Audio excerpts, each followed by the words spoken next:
Hello, my name is Hassan Sorrells, and this is the Leadership Lessons from the Great Books podcast shorts. There's no co-host on these shorts episodes. These are now around 2 to 4 minute, sometimes as long as 6 to 10 minute observations, ideas, thoughts, or rants about the literature, philosophy, psychology, and even the theology of leadership. Because listening to me talk about leadership for now around 2 to 4 minutes is still better than reading and trying to understand yet another business book. Even that business book your coworker won't stop raving about because it quote-unquote changed their life, but you can't see any difference in their leadership behavior. So how good could that author be? Leadership that looks like accountability, ownership, and responsibility is going to transform over the next few years. This transformation will be driven in response to the excesses of our current historical era. Excesses of hubris, narcissism, self-focus, and a remarkable lack of being able to, quote-unquote, read the room among leaders both great and small. This transformation won't be announced on social media until it is well on its way to being codified into the leadership patterns of a younger generation of leaders. This transformation will be heralded from pulpits and stages. This transformation will be noted in small businesses and on innocuous teams in unsexy industries. Forbes, Business Insider, and LinkedIn will miss it until it is well on its way, and there won't be a government program to make sure it remains sustainable. Young leaders are tired and unimpressed with the promises of the irresponsible and the unaccountable.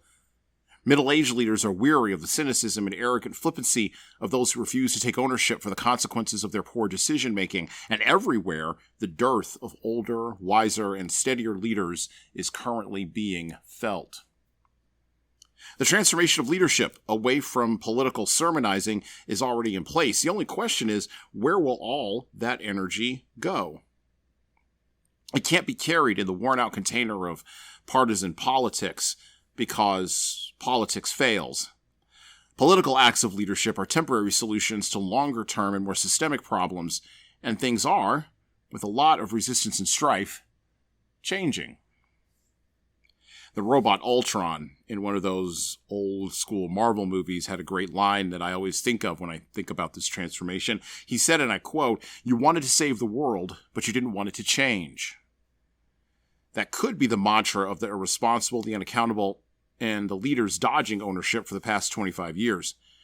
That and their unwavering commitment to more surveillance, more control, and even more social norming to achieve a utopian outcome in people's lives that in practice is more like a flattening, dystopic, neo-feudal mush. Transformation, movement out of the mush, movement out of the slop is on the horizon. All you have to do is open your eyes to see it.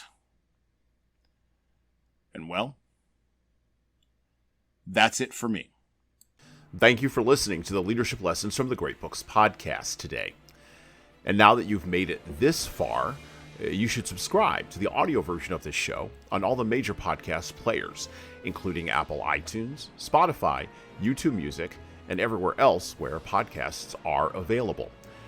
There's also a video version of our podcast on our YouTube channel. Like and subscribe to the video version of this podcast on the Leadership Toolbox channel on YouTube. Just search for Leadership Toolbox and hit the subscribe button there on YouTube. And while you're doing that, leave a 5-star review if you like what we're doing here on Apple, Spotify, and YouTube. Just go below the player and hit 5 stars. We need those reviews to grow, and it's the easiest way to help grow this show. And tell all your friends, of course, in leadership.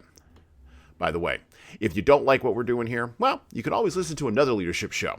There are several other good ones out there. At least that's what I've heard. All right. Well, that's it for me.